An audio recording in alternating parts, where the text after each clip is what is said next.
नाज़रीन, हैदराबाद में ॿिनि धारदार मुक़ाबलनि में पुलिस ॿ जवाबदार ज़ख़्मी हालत में गिरफ़्तार करण जी दावा कई आहे। उन हवाले सां वधीक अपडेट करे रहियो आहे सलीम मला। जी सलीम, वधीक अपडेट कजो।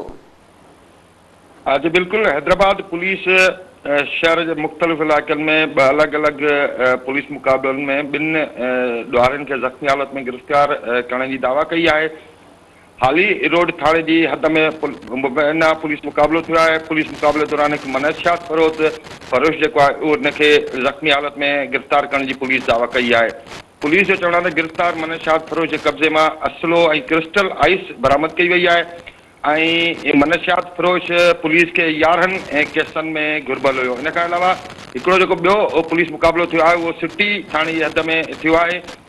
मुक़ाबले दौरान पुलिस जो चवणु आहे त हिकु जवाबदार खे ज़ख़्मी हालत में गिरफ़्तार कयो वियो आहे। गिरफ़्तार जवाबदार जे कब्ज़े मां असलो ऐं फुरथियल जेका मोटरसाइकिल आहे उहा बरामद कई वई आहे। पुलिस जो इहो बि चवणु आहे त गिरफ़्तार मुलज़िम जो तालुक़ु मोटरसाइकिल लिफ्टर ग्रुप सां हुयो ऐं हीउ जेको आहे 4 खां वधीक केसनि में घुर्बल आहे। जी सलीम, महिरबानी।